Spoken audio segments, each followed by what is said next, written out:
Ce grincement sinistre, ce léger tremblement quand le vent souffle plus fort, vous l'entendez aussi, n'est-ce pas? Ce n'est pas votre imagination. C'est votre serre qui vous envoie un véritable SOS pendant l'hiver. Beaucoup de jardiniers ignorent ces signaux, pensant que c'est normal avec le froid. Mais c'est une grave erreur. Dans cette vidéo, nous allons inspecter ensemble les 3 points vitaux qui sont presque toujours la cause de ces bruits inquiétants. Et surtout, je vais vous montrer comment agir avant qu'un simple grincement ne se transforme en une véritable catastrophe pour vos plantations. D'ailleurs, est-ce que votre serre vous a déjà fait peur pendant une tempête? Racontez-moi votre expérience dans les commentaires, je suis curieux de vous lire. Avant de plonger dans l'inspection, comprenons pourquoi l'hiver est un véritable champ de bataille pour votre serre. Ce n'est pas juste une question de froid, c'est une attaque sur plusieurs fronts. D'abord, il y a le poids. La neige, surtout quand elle est humide, peut représenter une charge de plusieurs centaines de kilos, voire des tonnes, qui pèsent sur le toit. Ensuite, il y a le vent. Sans le feuillage des arbres pour le freiner, le vent d'hiver s'engouffre et exerce une pression énorme sur les parois, cherchant la moindre faiblesse. Et enfin, l'ennemi le plus sournois, le sol lui-même. Le cycle de gel et de dégel fait gonfler et bouger la terre, comme si une force invisible essayait de soulever et de tordre les fondations de votre abri. Votre serre n'est pas juste une structure, c'est un bouclier. Et en hiver, ce bouclier est mis à rude épreuve en permanence. Commençons par le tout premier point, celui qui est littéralement à la base de tout. Les fondations et l'ancrage au sol. C'est le point le plus souvent négligé, car il est moins visible. Le principal coupable ici est un phénomène appelé le soulèvement par le gel. Imaginez ce qui se passe sous votre serre. Le sol contient de l'eau. Quand cette eau gèle, elle se dilate d'environ 9%. Cette expansion, qui semble minime, exerce une pression colossale capable de soulever des rochers et des routes. Maintenant, appliquez cette force à la base de votre serre. Jour après jour, nuit après nuit, le sol gèle, pousse la structure vers le haut, puis dégèle, la laissant retomber mais jamais exactement à sa place. Ce mouvement millimétrique, répété des dizaines de fois, desserre les ancrages, crée des tensions dans toute l'armature et est souvent la cause première de ces grincements inquiétants que vous entendez. C'est comme si votre serre était posée sur un bateau qui tangue très très lentement. Sans un ancrage solide et profond, la structure flotte littéralement sur un océan de terre gelée. Alors, comment vérifier concrètement ce premier point? L'inspection commence par une observation minutieuse. Vous devez vous mettre au niveau du sol, à l'extérieur et à l'intérieur de la serre. La première chose à chercher est un espace, même infime, entre l'embase de la serre et le sol. Passez votre main le long de la jonction. Sentez-vous un courant d'air froid? Voyez-vous un filet de lumière? Si oui, c'est un drapeau rouge. Cela signifie que la structure a été soulevée. Observez aussi l'état du sol juste à côté de la base. Est-il fissuré? A-t-il l'air d'avoir été remué? C'est un autre indice du mouvement causé par le gel. N'hésitez pas à utiliser une lampe de poche pour éclairer les coins sombres. Un autre test simple consiste à regarder la ligne de votre serre de loin. Est-elle parfaitement droite ou semble-t-elle légèrement déformée, comme si elle avait un ventre ou un creux? Une distorsion, même légère, trahit une instabilité au niveau des fondations. C'est un travail de détective où chaque petit détail compte pour évaluer la santé de votre installation. Une fois l'inspection visuelle terminée, il faut passer au contrôle physique des ancrages. Peu importe le type d'ancrage que vous avez, qu'il s'agisse de simples piquets, d'ancres à visser, de pattes fixées sur une dalle de béton ou de plots enterrés, le principe est le même. Ils ne doivent absolument pas bouger. Saisissez fermement la base de la structure près d'un point d'ancrage et essayez de la secouer doucement, d'abord de gauche à droite, puis de haut en bas. Vous ne devriez sentir aucune sorte de jeu. Si vous sentez un clac, ou si vous voyez l'ancrage bouger ne serait-ce que d'1 millimètre dans le sol, le problème est identifié. Pour les fixations sur béton, vérifiez l'état des chevilles et des vis. La rouille est votre ennemi. Une vis rouillée peut avoir perdu une grande partie de sa résistance et peut casser net sous la pression d'une forte rafale de vent. N'hésitez pas à tapoter doucement sur les têtes de vis avec un petit marteau. Le son doit être mat et plein. Un son creux ou une vibration peut indiquer une vis desserrée ou une cheville qui a pris du jeu dans le béton. Si vous avez identifié un problème de fondation ou d'ancrage, que faire? Pas de panique. Il existe des solutions. Si votre serre est simplement posée sur des piquets et qu'elle a bougé, la meilleure solution est d'attendre une journée de redoux où le sol est un peu plus meuble. Vous pourrez alors essayer de la repositionner correctement. Ensuite, l'idéal est de renforcer l'ancrage. Vous pouvez ajouter des ancres en tire-bouchon, beaucoup plus efficaces contre le soulèvement, entre les piquets existants. Pour une solution encore plus robuste, vous pouvez creuser des trous aux 4 coins, y couler des petits plots de béton et y fixer solidement la structure. Si votre serre est fixée sur une dalle de béton et que les vis sont desserrées ou rouillées, il faut les remplacer. Dévissez-les une par une, nettoyez bien le trou et remplacez-les par des vis et des chevilles à neuf, de préférence en acier inoxydable pour éviter la corrosion. C'est un peu de travail, mais la stabilité de votre serre en dépend directement. Ignorer un ancrage faible, c'est comme laisser une porte ouverte en pleine tempête. Il existe un mythe tenace chez les jardiniers. Ma serre est lourde, surtout avec le verre, donc elle ne risque pas de bouger. C'est une erreur de raisonnement très dangereuse. Il ne faut jamais sous-estimer les forces de la nature. La pression exercée par le vent ou le soulèvement du gel est immense. Le poids de la serre peut donner une illusion de stabilité. Mais il ne remplace en rien un bon ancrage. En réalité, un poids important sur une fondation instable peut même aggraver le problème. Imaginez une structure lourde qui est soulevée par le gel, puis qui retombe de tout son poids. Le choc est bien plus violent et endommage davantage la structure qu'une serre légère. De plus, une serre lourde offre une plus grande prise au vent qui ne cherche qu'à la soulever. L'ancrage n'a pas pour seul but d'empêcher la serre de s'envoler, il a surtout pour rôle de la solidariser avec le sol, de la rendre inerte face aux mouvements du terrain et aux pressions extérieures. Votre serre doit faire corps avec la terre et non pas être simplement posée dessus. Passons maintenant au deuxième point crucial. L'intégrité de la structure elle-même. C'est le squelette de votre serre. Si les fondations sont les pieds, la structure, c'est la colonne vertébrale. C'est ici que naissent la majorité des grincements. Une serre, qu'elle soit en aluminium, en acier ou en bois, est un assemblage de dizaines, voire de centaines de pièces tenues ensemble par des vis, des boulons et des clips. Avec les variations de température, ces matériaux se dilatent et se contractent. Le métal se rétracte avec le froid, le bois travaille. Ces micro-mouvements, combinés aux vibrations causées par le vent, peuvent progressivement desserrer les assemblages.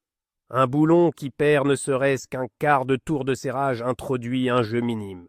Ce jeu, sous la contrainte, va provoquer un frottement entre deux pièces métalliques. Et ce frottement, c'est le grincement que vous entendez.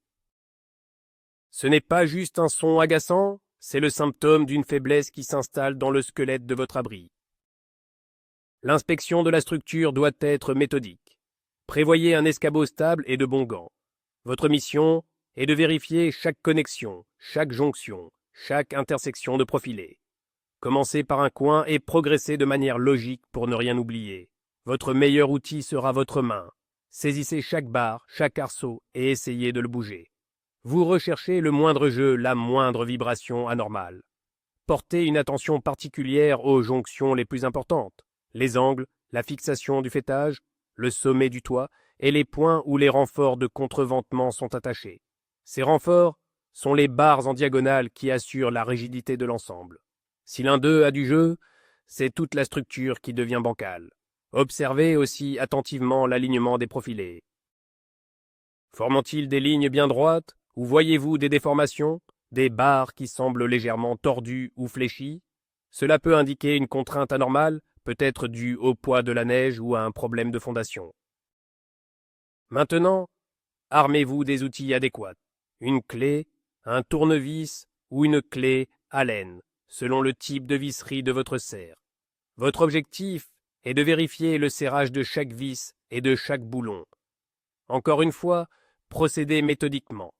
Le but n'est pas de serrer comme une brute, Un serrage excessif pourrait endommager le filetage ou déformer les profilés en aluminium qui sont assez tendres. Le but est de s'assurer qu'il n'y a aucun jeu. Appliquez une légère force de serrage sur chaque vis. Si elle tourne sans effort, même d'un huitième de tour, c'est qu'elle était desserrée. Vous serez surpris du nombre de vis que vous allez resserrer, même sur une serre installée récemment. C'est un processus normal. Pensez à vérifier également les fixations des portes et des lucarnes.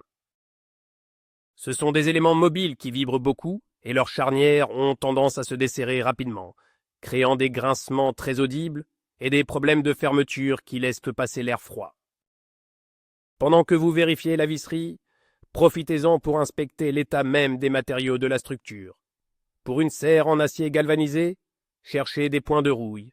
La rouille apparaît souvent au niveau des soudures, des trous de perçage ou des zones qui ont été griffées lors du montage. Une petite tache de rouille n'est pas dramatique, mais elle doit être traitée immédiatement.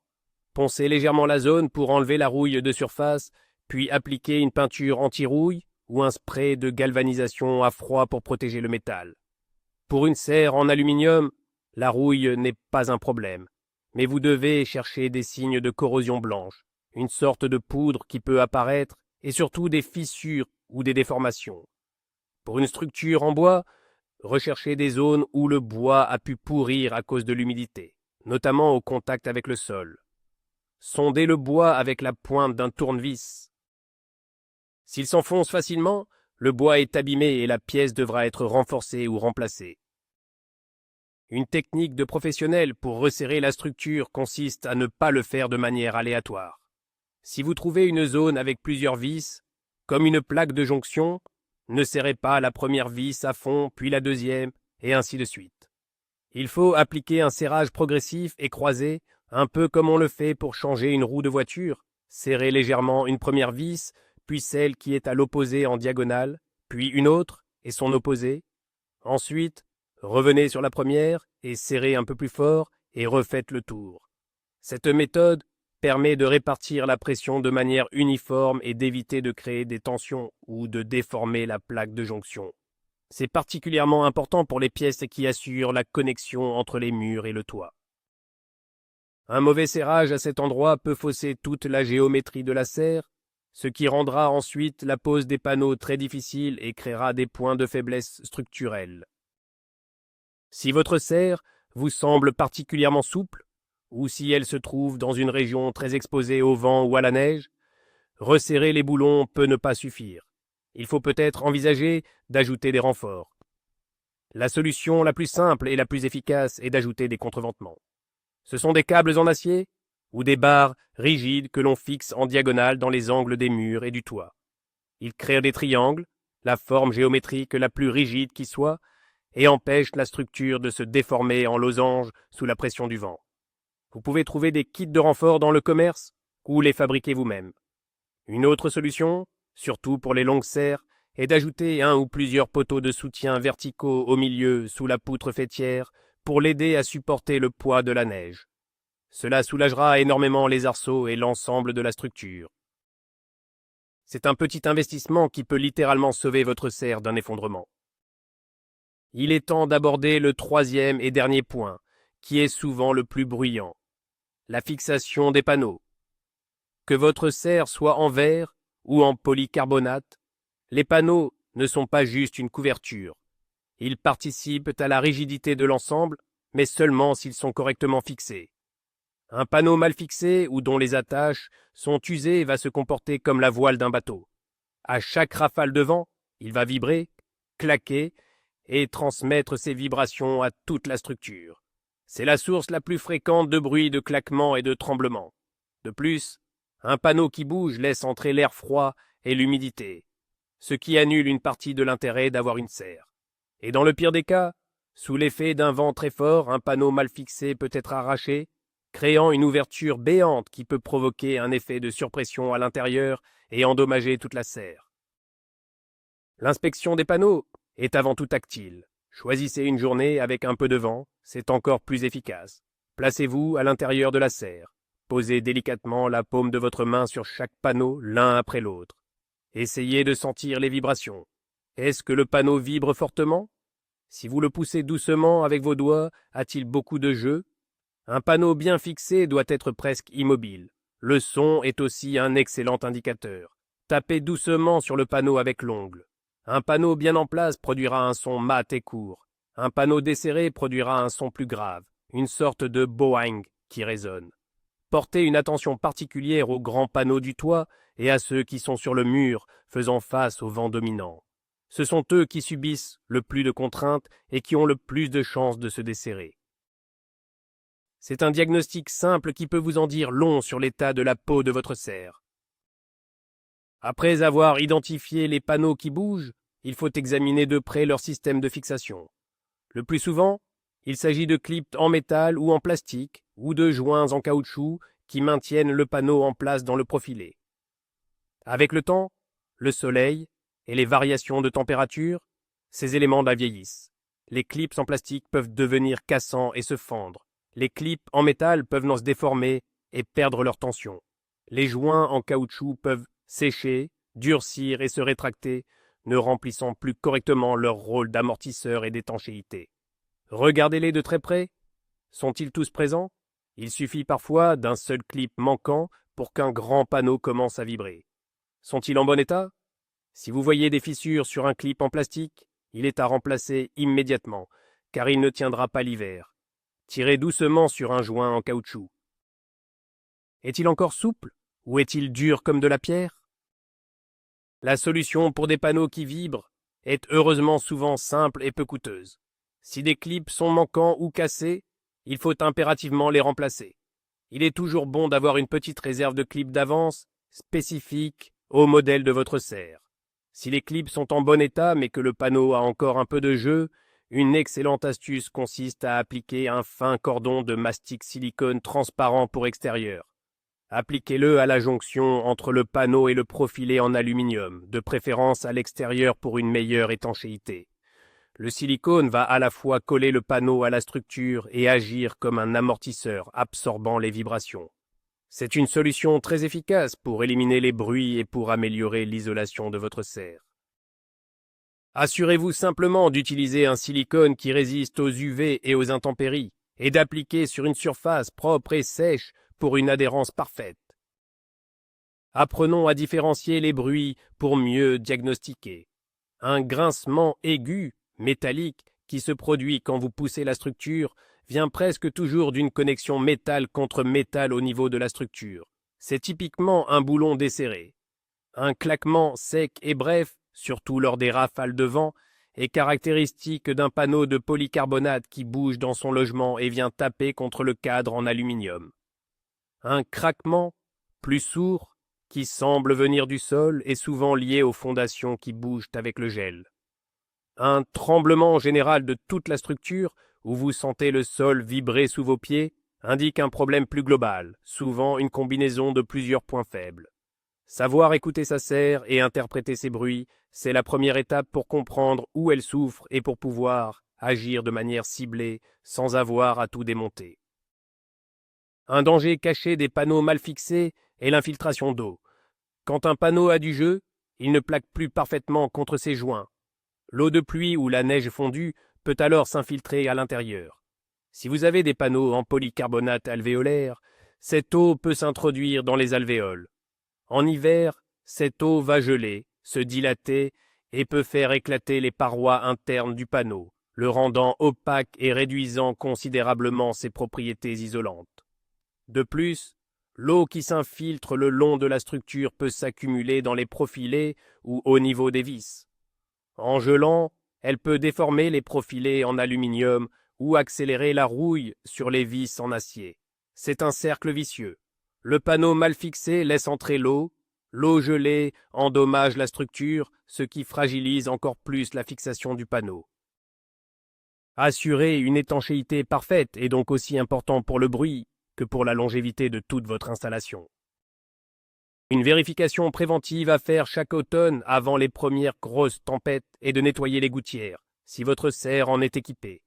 Des gouttières bouchées par des feuilles mortes vont déborder. L'eau va alors couler en permanence le long des parois, s'infiltrant dans la moindre petite fissure au niveau des panneaux et saturant le sol à la base de la serre. Un sol constamment gorgé d'eau est beaucoup plus sujet aux phénomènes de gel et de dégel que nous avons décrits.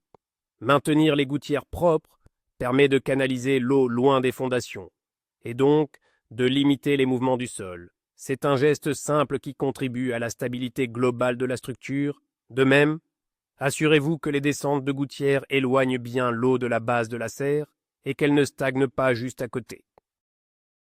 Enfin, n'oublions pas l'importance de la porte et des lucarnes d'aération. Ce sont les seules parties mobiles de la serre et elles sont donc particulièrement vulnérables. Une porte qui ferme mal ou qui a du jeu va claquer au vent, créant un bruit incessant et une source de stress pour toute la structure.